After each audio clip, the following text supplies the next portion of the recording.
move. Look at Chase go. Oh, my goodness. What a gear. He comes down to this in his car end zone. Intercepted. McPherson. And Cincinnati is heading to the Super Bowl. Cross here. Mixon's going to throw. Open man. Caught. Higgins touchdown. Drives. Touchdown. Joe Burrow has his first rushing touchdown of the season.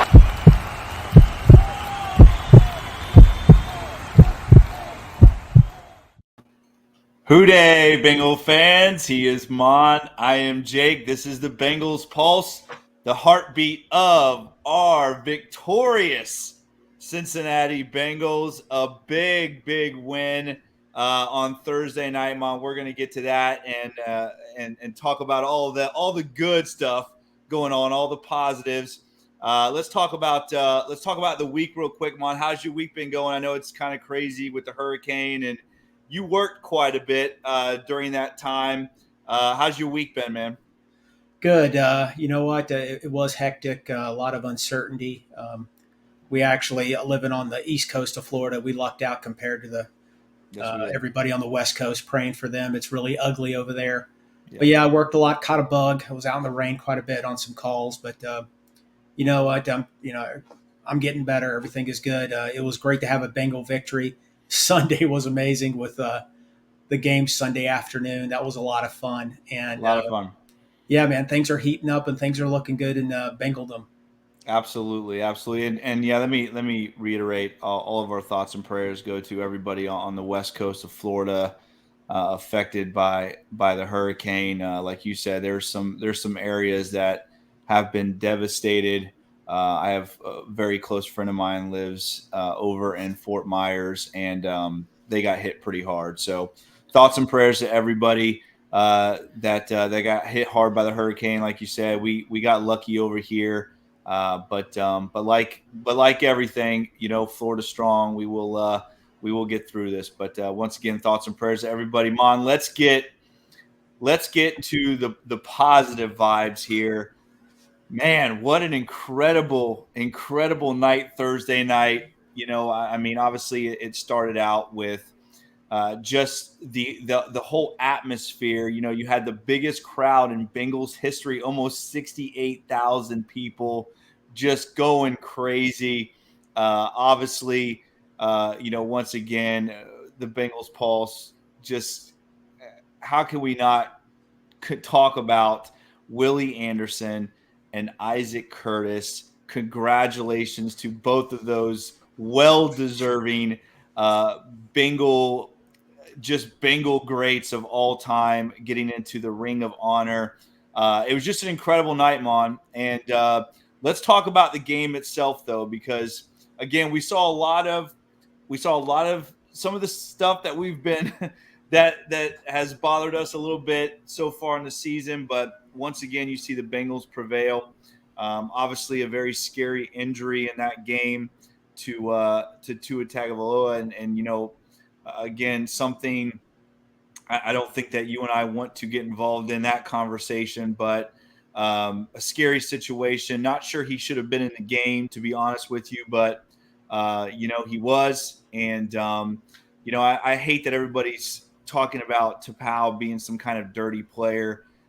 You know, that's just it's just a freak thing when a guy gets taken down and his head hits the ground. I mean, it's not like Tapau dove on top of him or hit him late, or there was nothing dirty about that play. Just a freak thing and a very scary thing at that. Yeah, it was ugly. I hated seeing that. You don't want to see any player injured. No. But seeing him, you know, posturing that way, being a paramedic, I know that's a really serious sign. And you know, when we see that in our profession, you know, I've seen it at high school football games, and you know, that's an automatic trauma alert. We send that kid to a trauma hospital because it could lead to something catastrophic. And I'm glad that, you know, everything is looking good for Tua. And I agree with you. Listen, Josh Tapau didn't do anything dirty. It got a little nasty today on Twitter with some of these Dolphin fans saying the derogatory things about Tapau. It's really ridiculous, and you know, it's uncalled for. But it wasn't a dirty play. He's not a dirty player. No, But I'm glad Tua is getting better, and hopefully he continues to play. Yes, and again, agree with you 100%. I mean, and even to Powell said, he didn't even know what was going on until the play was over. But very scary scene in Cincinnati, and you hate, it's tough because you hate that for the player. You don't want to see anybody like that get injured like that at all, and you also hate it for the game itself because it takes a little bit away from the celebration of Isaac Curtis and Willie Anderson, and it takes away a little bit from the game itself. But that's part of football, and it does happen. It does happen. So let's talk about the game real quick. I'm going to go over the stats with you, Mon. Obviously, Bengals win 27-15. Kind of odd, almost identical scores from the week before. I guess I should have picked the same score I picked the week before. Yeah.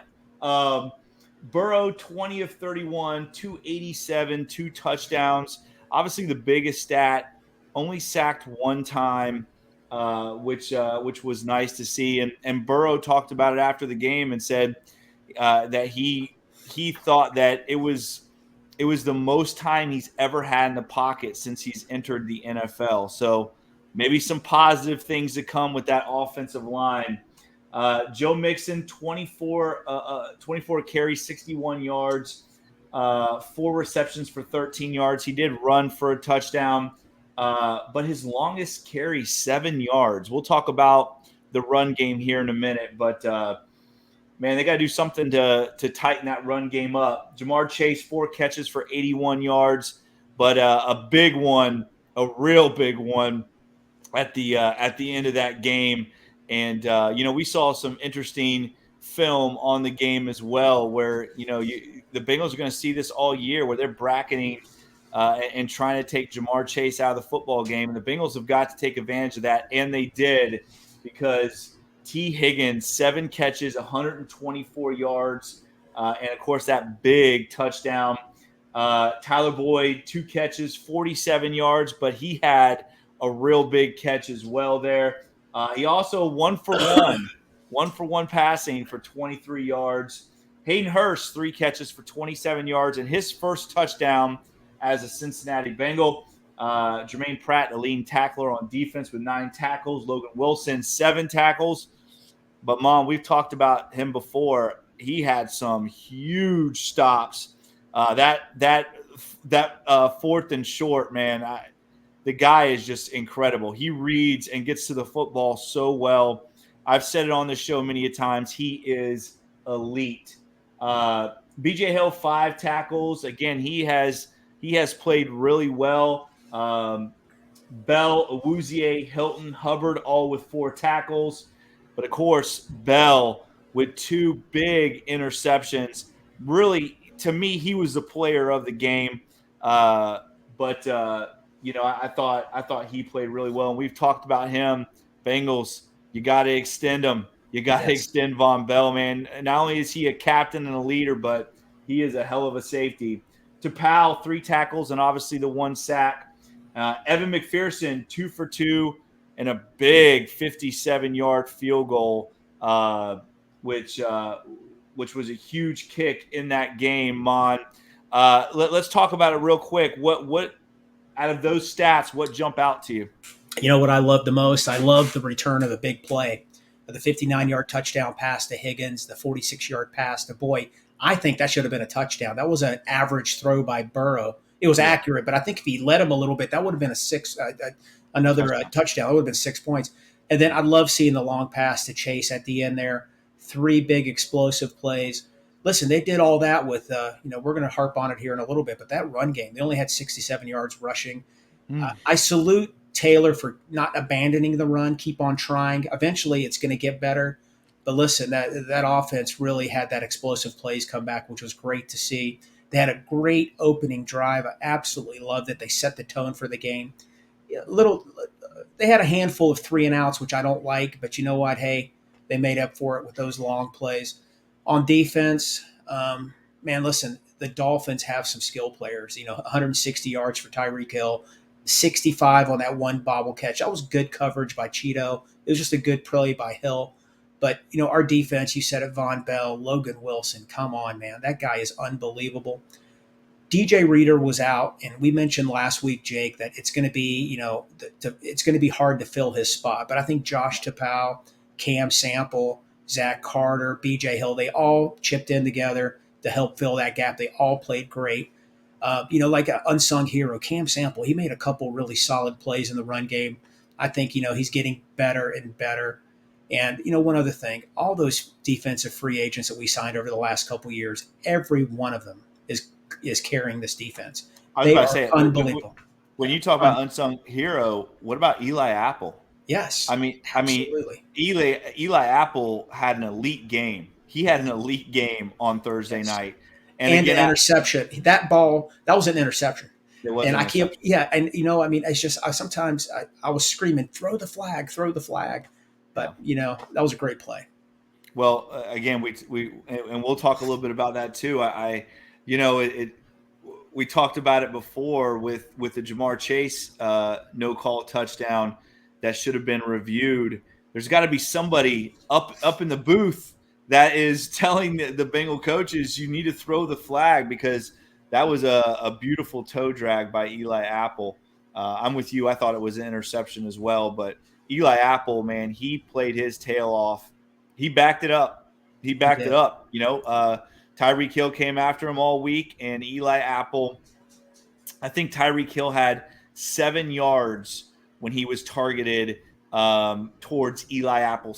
What did he have, 160 yards receiving? 7 of those yards were on Eli Apple. That is incredible, because we all know Tyreek Hill is explosive. And 65 of those yards was on that bobbled. I mean, that could have easily been knocked down, but that was a great play by him. You got to give him credit. Jalen Waddle only had 2 catches in the game. Yeah. And he's considered up and coming elite potential wide receiver. The Bengals held him in check. It was a great game. I'm glad they won. I mean, there were some lulls there, some 3 and outs, but all in all, solid win. The Dolphins are a good team. I'm telling you right now, the Dolphins impress me. They're going to be a contender for the next few years. They're pretty solid. Well, we're seeing what we thought we would see again. This is the Bengal team that you and I talked about in fall camp. This is what we expected to see those first couple weeks. This is a Bengal team that I hate to say should be, but they should be 4-0 right now. They lost to a very, very bad Pittsburgh Steelers team. Of course, they turned the ball over 5 times. You're not going to win doing that against anybody. But this Bengal team, it looks like they are trending in the right direction, and we're going to see, because they got a big game Sunday night this week. We're going to see how far they've come. But we go back once again. I don't want to harp on calls on a good win, but again, 4th and 1, coach. We cannot run sweeps to the boundary. We just can't do it. You got a 245-pound back, a 230-pound back. Give him the ball, or quarterback sneak it. Something from the line of scrimmage. We cannot be losing 4 yards to gain 1 yard. It just doesn't make any sense, especially to the boundary. But it is what it is, and the Bengals come out with a win. That's the most important thing. Real quick, I want to go over some team stats right now, because I saw this today. I believe Jay Morrison tweeted this out. Very interesting. Here we go. Maan, tell me what you think of these. We're going to do offense first. Here we go. The Bengals' total offense through 4 weeks, they are 16th in total offense. They're 8th in the pass and 26th in the run. 26th in the run, and they are 13th in scoring offense. But let's talk about that run game right now, Mon. And, if this Bengal team is going to make another run at the Super Bowl, they have got to be able to run the football. And you and I talked about this before the season started. You and I both said Joe Mixon could be a sneaky MVP candidate. Not right now. He's not. They have got to get this run game going. You and I definitely expected more from this run game, Mon. Yeah, we did.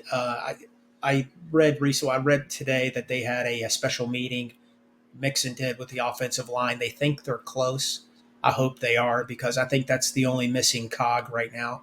When they get that right, the offense is going to take it to another level. And I think the Bengals are, they're 2-2 now. I expect a serious run, maybe 5, 6, 7 wins in a row. They just got to get that run game working, a little more consistent. 2.8, 3 yards per carry is not acceptable. It's got to get better than that. And, I agree with you. Like on that 4th and 1 play, I mean, they're running 6, 7 yards before they turn it upfield to get that 1 yard. It just doesn't make any sense to me. Yeah. But they got to get better there. Maybe it's a combination of play calling. Maybe it's a little bit on Joe Mixon being nicked up a little bit. Maybe the offensive line. It's probably a combination of all. But maybe I'm not trying to be critical of Joe Mixon. I did say he was going to be a sneaky MVP candidate, but man, he seems to be going down with arm tackles. I mean, the guy's 225 pounds. Yeah. I mean, there's a couple plays the other night, he can break that. Man, next thing you know, he's down on the ground. I'm not trying to say he lacks toughness, because he doesn't. But I don't know, something's not right there. If he's not 100%, hey, man, let the guy rest up. We got P. Ryan, we got Evans. If Joe Mixon isn't 100%, give him some rest so he gets there. But, I'm just speculating there. I don't know. But, yeah, you're right. They have to get better in the run game, because that's what's holding us back a little bit right now. Well, you talk about, his longest run was 7 yards, and that's something that, you have to have those big chunk run plays. I talked about it a little bit last week. It's okay to get 2 or 3 yards a pop, but eventually, the dam's got to break. And right now it's just not breaking for Joe Mixon for one reason or another. Going back to that short yardage again, the Bengals have struggled with short yardage situations. I don't know what the stat is. Maybe one of our listeners knows this and put it in the comment section, but I'm pretty sure Joe Burrow is 100% when he quarterback sneaks it on 3rd or 4th and short. I don't ever remember in the last 3 years Joe Burrow not getting a first down when he quarterback sneaks the ball and runs some kind of a wedge play. I don't know. Maybe that's just me. I don't understand why we are sweeping to the boundary on all these short yardage plays. It's not catching anybody off guard. And like you said, we have these big running backs, from the line of scrimmage, get the yard from the line of scrimmage and stop trying to get a downhill run on it. Okay. One other thing, Jake, real quick. Yeah. Watching the games on Sunday, the Jets game, the Ravens game, watching the game on Monday night also, I'm a little jealous, because, you would see their quarterbacks, they would hand the ball off on first down. Their running backs would get 3, 4, 5, sometimes 6, 7 yards on first down. And, the quarterback has 2nd and 4. We don't see that a lot in Bengal games. No. We see 2nd and 8, 2nd and 9, and I think once that running game gets a little more consistent, it will open up the offense a little bit more, because you know what? I would rather have Joe Burrow in 2nd and 4 than 2nd and 9. Oh, well, of course. I mean, 100%. And again, it's not like the Bengals aren't trying to run the football. I mean, Joe Mixon had 24 carries, Maan. I know. Yeah. For 61 yards. I mean, I'm not a math whiz, but that's less than 3 yards a carry, right? Yeah, it is. I mean, yeah, right. It's been a while. But yeah, I mean, it just it's not that they're not trying to run the football, and I like what they're doing with that, but I will say this, and Joe Burrow said it too. I mean, man, when Joe Burrow's got time back there, he is just unreal. I mean, he is so good at picking a defense apart. If we can just give this guy time, this Bengal team is unbeatable. This offense is unstoppable. It's unstoppable. Let's go over the defensive stats, because this is what you love. Total defense, we are 11th in the NFL. Rush defense, 4th in the NFL. 4th in the NFL. Pass defense, 19th in the NFL. And scoring defense, that's points allowed, 8th in the NFL. But the one thing the one thing that I am very happy about, and the one thing that I always look at as a head coach, is what's the turnover differential? Because in those first 2 games, Mon, Yeah. our turnover rate was not very good. The differential between getting turnovers and turning over the ball was not good. But these last 2 games, it has jumped, and now we are tied for 8th in the NFL. And to me, that's the difference. That's the difference between winning and losing at any level of football, is turning the football over. The Bengals are not turning the ball over. Again, Joe Burrow himself was 2 touchdowns to 4 interception. That touchdown to interception ratio the first 2 games. The last 2 games, 6 touchdowns, 0 interceptions. That is the difference. Jake, you're brilliant. I agree with you 100%. If you win the turnover battle, you're going to win the game. And yeah, I mean, the defense, listen, the Dolphins had 11 drives. They only scored 1 TD. All right. Dolphins were 2 of 10 on third down. I love that. I love that. And here's a big thing about the defense. I saw this on Twitter and just wanted to share it. The Bengals defense has given up 1 TD in the last 31 drives. That's unbelievable. That's unbelievable. And they've only given up 4 TDs all year. Now, you can't count the pick 6 by Mika, right, but the defense has only given up 4 TDs all year. Wow. How are we not 4-0? I know. I was just about to say that. I was just about to say that. You took the words out of my mouth. How are we not 4-0? Because, Mon, in that first game, we turned it over 5 times. We were sacked 7 times. The Dallas game, we're sacked 6 times. I mean, just you can't win football games, when you're beating yourselves, and that's what the Bengals did those first 2 games. Hopefully they got it out of their system, but those are crazy stats. 1 touchdown in 31 drives. I know. Jake, that's insane. Phenomenal. Listen, you say something all the time. Complimentary football. We need to play complimentary football. Listen. Our defense is good, okay, but they're going to lay some eggs. Look at the Jets last year, the Jets game. They laid an egg, okay? Yeah. The Browns game, it's going to happen. That's where our offense is trending up. That's where they might have to score 35 points or 40 points to make up for the defensive shortcomings. It's going to happen. We're going to lay a couple eggs here and there, but I'm going to tell you something, man. This defense, I just can't I've said it last week. I just said it earlier in the show. Those free agents that Duke Tobin signed over the last 2 years absolutely has changed this team. Unbelievable. Oh, yeah. Reader, all those guys. I mean, Jake, we talked about this. Remember a couple years ago, we were ravaged by injuries.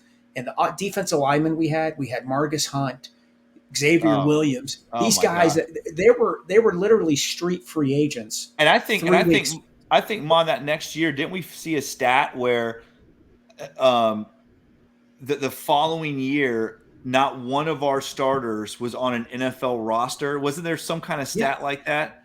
That was you're right. Crazy. That last game where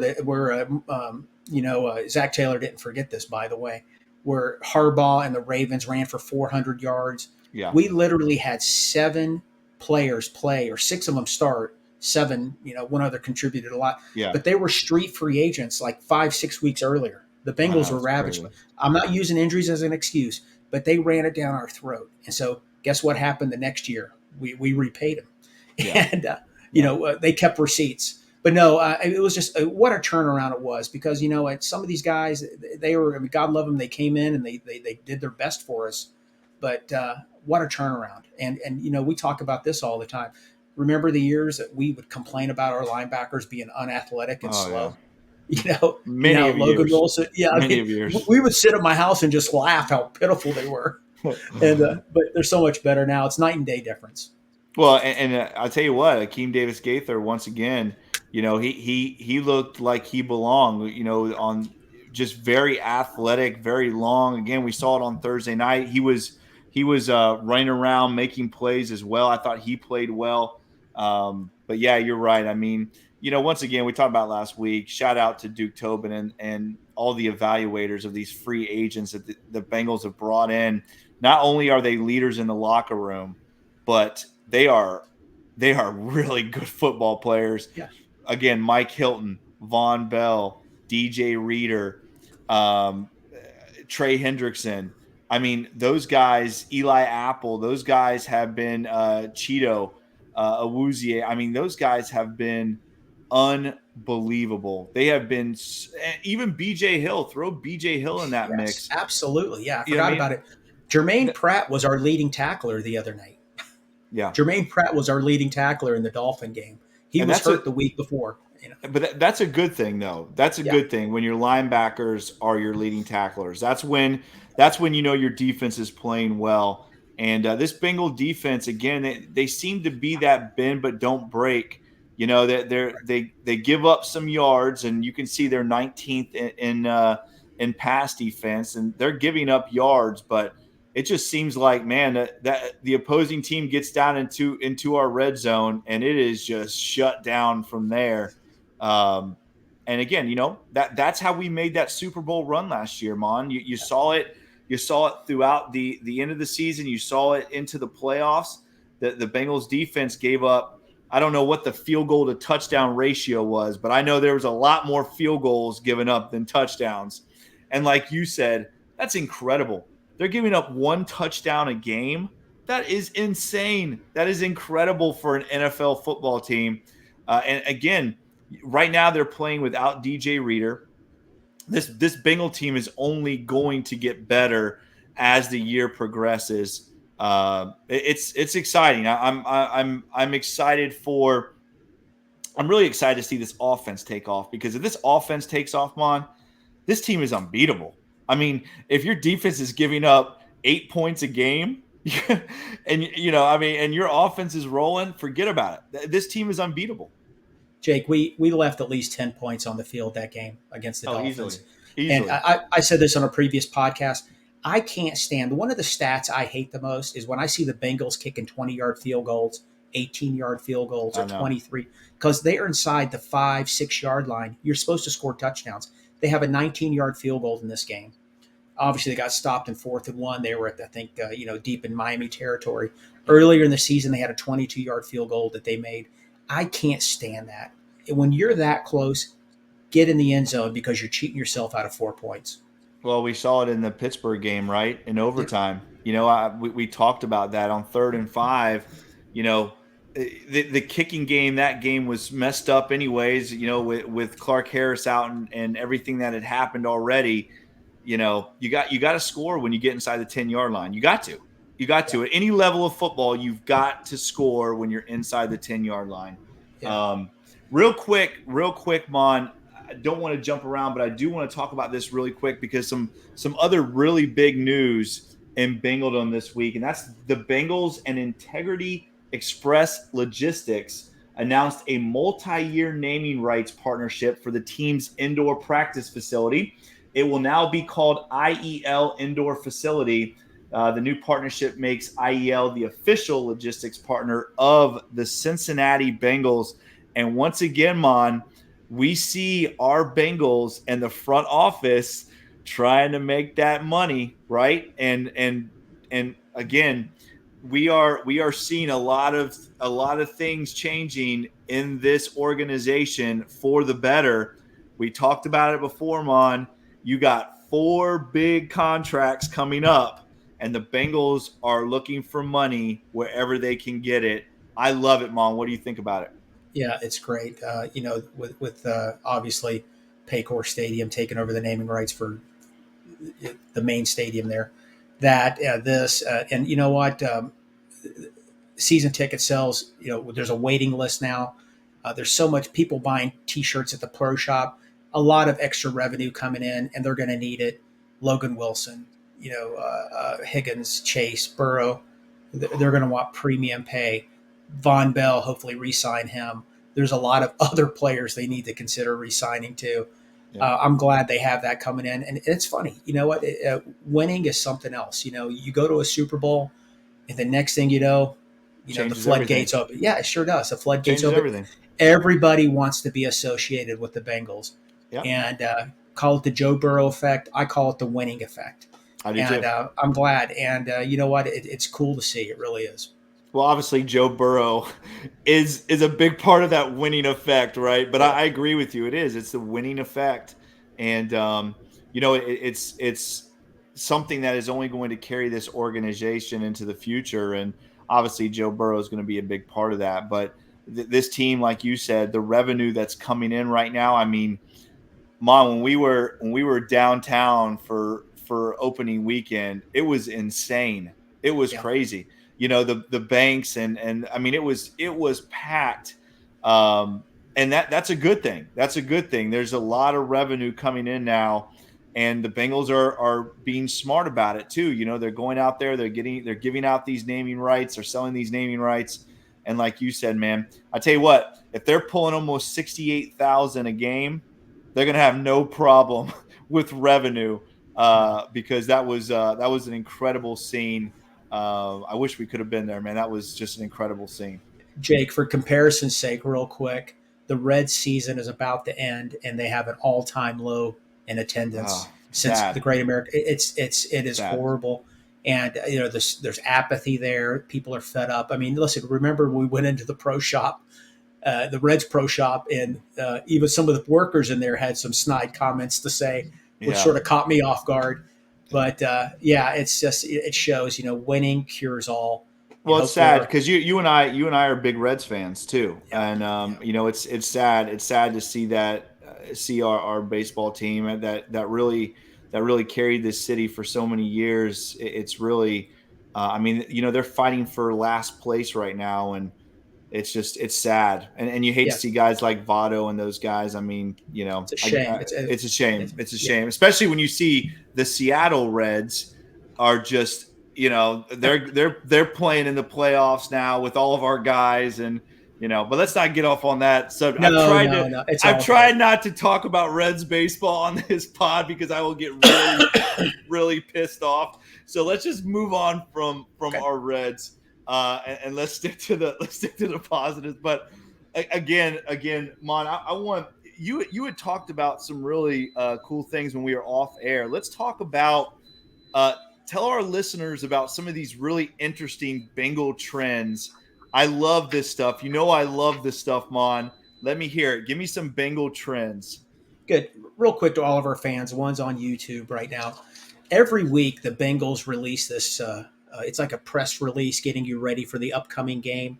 It's usually 27 pages. It's very historical. Things the Bengals have done this year, things they've done against that opponent, all-time records. And on the last few pages, they have the Bengals are, and I'm going to read some, like under Zach Taylor in 2019 to present day. Okay. Don't forget, I mean, we all know Zach Taylor started off, had a couple lean seasons. He's turned things around. So these numbers are a little alarming, but at the same time, they are trends, okay? And I'm going to read a couple of them. Okay.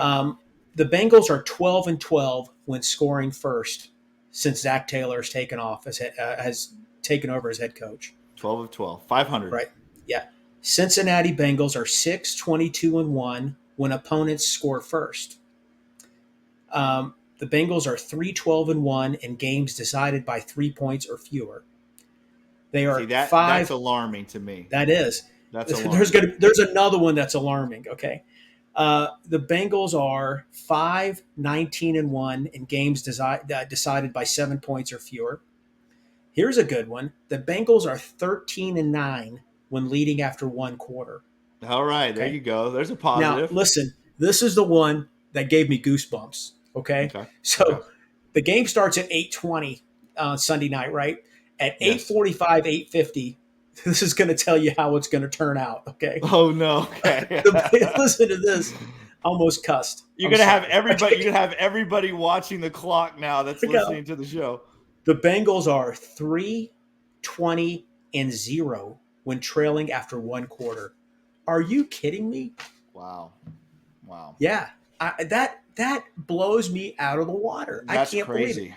I'm going to read it again. 3-20-0 when trailing after one quarter. They're 3-20. 3-20. Wow, that's crazy. They're 14-9 when leading at halftime. Again, it's in that packet. They release it every week on Bengals.com. It's really good stuff.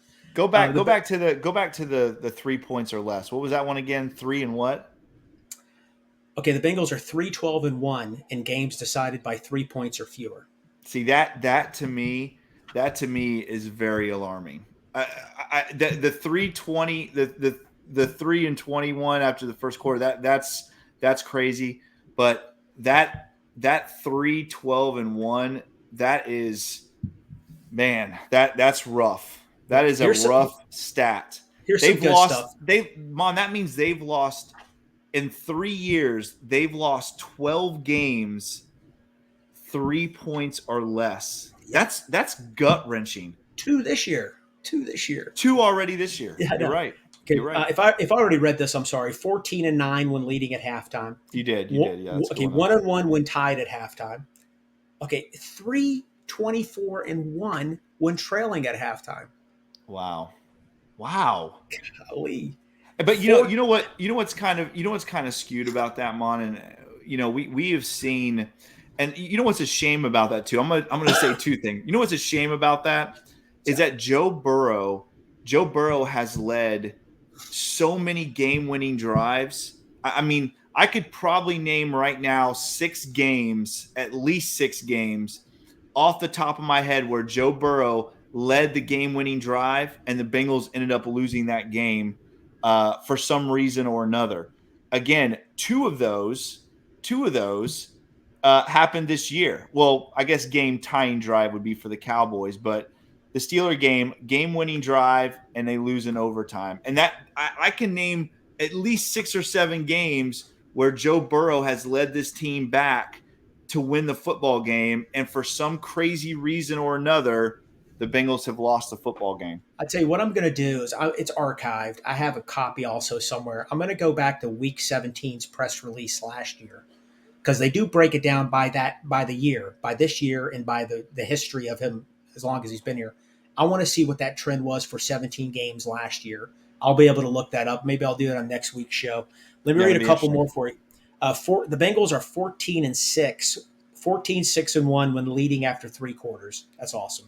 They're good. 2-1 when tied after 3 quarters. They're 2-27-0 when trailing after 3 quarters. They're 2-27? Yes. Oh, 17. My goodness gracious. Listen, this is one I love. This is what I like. Okay. Remember, we had some lean years initially. It's skewed, right? He wasn't set up to succeed. He didn't have his roster, and the Bengals got him his roster. Yeah, I agree. They're 17-11 when scoring 20 points or more. Wow. That's good. Get the 20 points, damn it. Okay. Get the 20. Okay. They're 8-29-1 when opponents score 20 points or more. Don't give them 20 points. Okay. Don't give them 20 points, defense. Okay, here's a couple doozies here. Bengals are 7-7 when rushing for 125 or more net yards. Okay. Opponents. Wow, what the heck? Bengals are 5-18-1 when opponents rush for 125 yards or more. The Bengals are 10-27-1 when rushing for less than 125 yards. Okay. Bengals are 9-16-1 when passing. Wow. The Bengals are 9-16-1 when passing for more than 250 yards. Wow. Well, that shows you how important the run game is, right? Yes. I mean, in a league, in a passing league, it just shows you how important the run game is when you see a statistic like that, and then you see the opposite statistic that's talking about the Bengals. What'd you say? They were 9-25-1 when they didn't rush for 125 yards. Is that what you said? Yeah. Let's see here. Here's one right here that's pretty shocking. 8-21-1. The Bengals are 8-21-1 when opponents pass for less than 250 yards. That's crazy. But like you said, Mon, it's tough because that obviously the first year was. Oh, people ran it down our throat. They didn't have to pass. It was terrible. Yeah, I mean, some of the turnover ones here. Okay, 5-7 when even turnover differential. Here's a good one. Bengals are 12-5-1 when plus turnover differential. So obviously we talked about that a few minutes ago. You you get the turnovers, you win the game. All right. Absolutely. And, that I thought that was interesting. It's an eye That's opener. It is a interesting. Yeah. trend. A little bit of a skew. Listen, he didn't have his roster. He wasn't set up No. to succeed. I will find that those stats for last year because they do have that'd be great. Yeah. And we'll go over that. But I just wanted to share that. I thought it was interesting. That's good. That's good. Hey, let's talk about the Baltimore Ravens, right? A team right now that is just reeling. This is a perfect time to play them. You saw Marcus Peters on the sideline fighting with Coach Harbaugh after he made an absolutely ridiculous call. We saw him do the same thing last year that cost the Ravens a football game. This guy, it's like he thinks he's just some kind of incredible genius that can outthink everybody. And this is the NFL. These are the elite football players in the world. These guys are all good, and this guy, you got the second best kicker in the NFL, right? Because we got the first. They got the second best kicker in the NFL. Kick the field goal. Take the points. You're playing the Buffalo Bills. What are you thinking, Harbaugh? And you could see Peters in that defense, rightfully so. They were pissed. They were pissed, and they should have been. They should have been pissed. They played a great game. But this Ravens team, Maan, has given up almost 500 yards twice already this year. Obviously, Joe Burrow had 525 against them last year. I don't see anything changing. I think the Bengals will light up the scoreboard Sunday night. What do you think? Yeah, I think the Bengals are going to win. I think the Ravens are in turmoil. I was a little nervous about them. I did pick them to win last week against the Bills. I'm glad I'm wrong.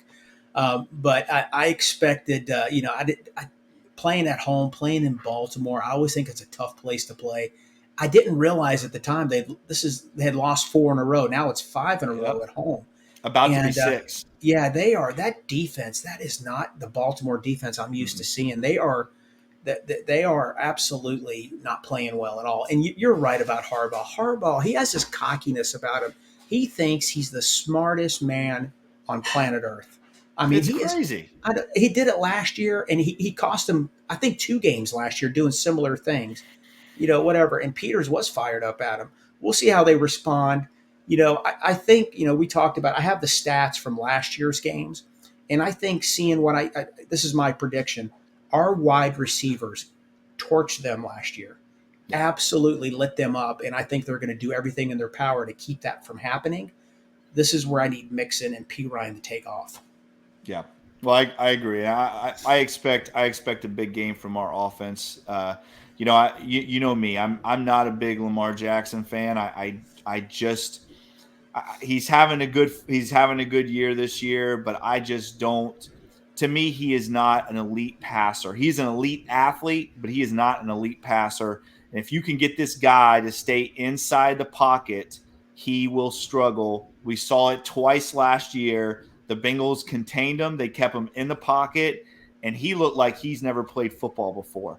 So to me, that's got to be the key to this football game is the defense keeping Lamar in the pocket.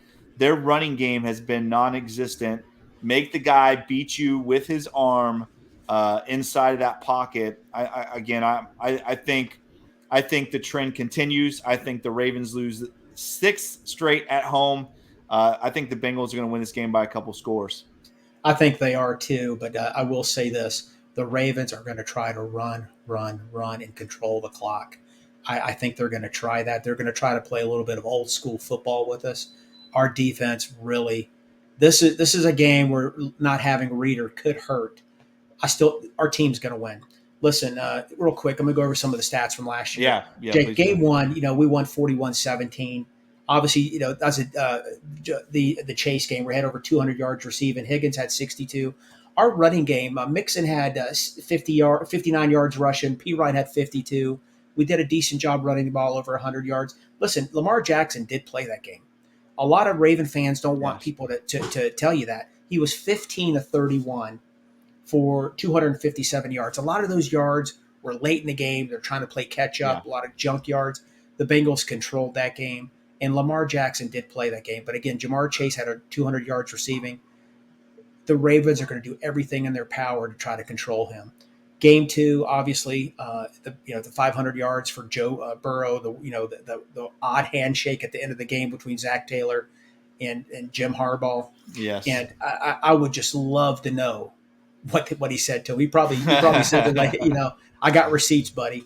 Yeah. But it's funny how when Harbaugh plays the 49ers, he was earlier that year, he tried to pad the stats, and the game was well out of hand, but he kept on playing his starters. It's okay for Harbaugh to do that, but when another team does it, how dare they, Yeah. But that was a good game. Obviously Higgins had 12 catches for 194 yards. Chase had 7 catches for 125.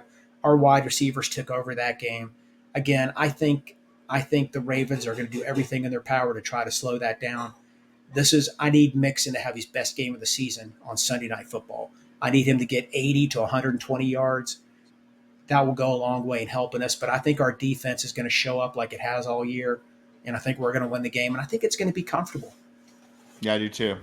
And obviously Lamar got hurt there at the end of the season, right. For that second game. But again, you can't. It's funny because I remember we won that second game, and the Raven fans were like, "Oh, well, Lamar was hurt and blah blah." Yeah, but he played the first game, and again, the Bengals made him look silly the first game. So I'm glad Lamar's healthy. I want to see him play Sunday night, and I want to see the Bengals defense completely shut him down again, like they did the first time they played him last year. All right, Mon, let's get to our picks. I'm not trying to brag, Mom, but you got some catch up to do. I do. Because Jake is now. Am I talking in third person? Why am I talking in third person? Good. I am now 3-1 because I picked the Ravens to lose. You picked them to win. So if so facto, 3-1 for me. I'm starting to build a comfortable lead, Mon. It's time for you to come back. I don't want to see those trends. I'm glad to be wrong. I am glad to be wrong. I am so glad you were right on that. Yeah. So, Jake, real quick, I wanted to add something to the games last year. The Bengals had 1,100 yards total offense in 2 games. I know, it's crazy. Against the Ravens. But okay, let's go back to predictions. Okay. Crazy. 1,100 yards in 2 games. Hopefully this is the game that gets that offense just rolling. Let's get to the games. We have let's talk about it first because last weekend, just from Thursday to Sunday, couldn't have gone better for the Cincinnati Bengals, right? The Bengals win. They win another AFC conference game. The Ravens, the Browns, and the Pittsburgh Steelers all lose. Another weekend where that happens, where all 3 of those guys lose. Let's talk about it real quick. So Bengals are 2-2. They're tied for first place right now in the AFC North. We got Chargers, Browns, Mon. Who do you got? I got the Chargers winning that game 27-21. Chargers looked really bad the last time they played, and Herbert's been banged up. Hopefully he's on the mend, but I think they're a better team, and I think they beat the Browns 27-21. I have the Chargers beating the Browns 27-14. I am sticking with that 27-14. Yeah. It is my lucky score. Here we go. Bills, Steelers. Mon, who do you got? It's not even going to be close. I got the Bills 30, Steelers 3. Listen, man, the Steelers are. I agree with Deontay Johnson. They're in rebuild mode, and they just don't look the part. I'm sorry. Pickett's going to be their starter for a while. I think he could end up having a good career. Pickens looked pretty good last week, but they just got way too many holes. That offensive line is terrible. And I'm sorry, I think Najee Harris is like the most overrated football player in the history of the NFL. I mean, no, listen, he's probably going to be a fine player, but the publicity he gets, and the way people crazy. talk about him, I think it's just it's a little over the top. Way too much sauce for me. Bills win easily, 30-3. I have the Bills winning 31-10, 31-10, and I agree with you. It seems like all the Steeler players are. It's like that every year for Steelers players. They're all so overrated to me. like this Pickens guy again. I know I talked about it the preseason. He makes one good block in the preseason, and now he's the next Jamar Chase, some nonsense. Just a bunch of clowns. I cannot handle Steeler fans. I have the Steel. I'm with you, and it's fun. It's funny because me, you, Ace, and Zim, we talk on Sundays quite a bit in our text chat, and you guys are talking about other games, and I just keep texting. I can't believe we lost to this crappy team. I know. I must have texted that eight to 10 times to you guys because I can't believe I watched the Steelers. I cannot believe we lost to that football team. They don't even look like they're playing the same sport as everybody else, Mon. They're horrible. Every time you send that text, you've sent it quite a bit. It drives me nuts. You know why? Because I don't want to think about it anymore. I can't stop thinking about it. I can't stop thinking about it. I agree with Mon, you. it's worse than the Jets loss last year. Jake, it is worse than losing to the Jets last year. Just think about it. I know terrible. I said this before. We had 5 turnovers in that game. And an injured long snapper is the reason we didn't.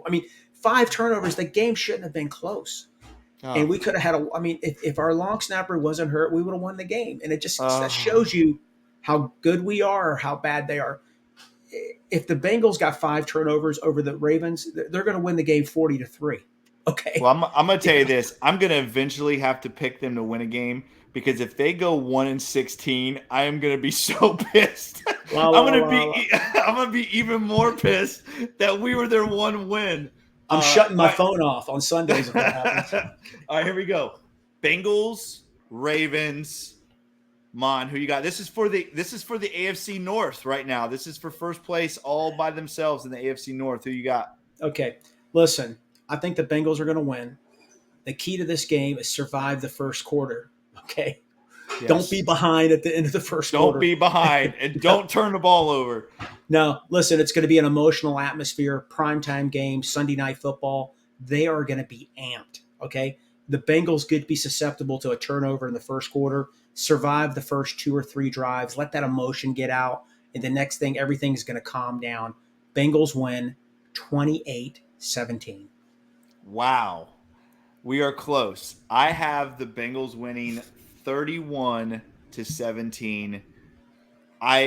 Listen, we talked about it already last week with the Dolphins game. This is not the same Bengals that we are used to. This is not the prime time team that struggles when the lights go out. This football team shines in prime time. Joe Burrow is going to light this team up again. This team, these young guys, they love playing in prime time. You got 2 prime time games in a row. When's the last time that's happened in Cincinnati? The Bengals are going to show up and they're going to show out and they are going to handle this Ravens team. I said 31-17. But I think that's 17. I think there's a touchdown at the end of the game or something like that. I think this is a comfortable win for our Bengals on Sunday Night Football. And again, what a great atmosphere. What another great opportunity for the Bengals to show what they are capable of in prime time in front of the millions. By the way, that Bengals-Dolphins game on, I think I saw almost 12 million people watch that game. Yeah, that was awesome. 12 million. That was really good. Really good. Well, all right, Mon. Well, that is another edition of the Bengals Pulse. Once again, guys, if you like this podcast, make sure you like, subscribe, and share this podcast. Check us out on Apple, Stitcher, and Spotify, all of the podcast platforms. Again, if you enjoyed listening to this, please give us that 5-star review. We would very much appreciate that. Follow us on Twitter at Bengals_Pulse9 and on Instagram, the same without the at Bengals_Pulse9. Once again, guys, check out all the awesome pods right here on the Wincinnati Family Network. Mon, another big primetime game. I am excited. It's going to be a great week. Yes, you want to say something real quick? Yeah, I just want to give a big shout out to our friend Eric. He was at the game Thursday, and he texted us. I told him to pick up something from the pro shop. Thanks for the new hat and the coffee mug. You're the best, Eric. We appreciate you. Okay. But I mean, Mon appreciates you because I didn't get a new hat or a coffee mug. Well, you could have put in the order. I know. No, but he did bring you a program. He brought you a program, so I got that's awesome. That's awesome. Okay. Thank you, Eric. Yeah, he was. It was awesome because he was sending us pictures and videos and all that good stuff and keeping us up to date. So yes, thank you, Eric, for that. All right, guys, that is another edition of the Bengals Pulse. Hey, Mon, let's go. Let's get that third win of the year. Let's go 3-2. He is Mon. I am Jake. This is the Bengals Pulse. Hoo day, Bengal fans. We will see you next week.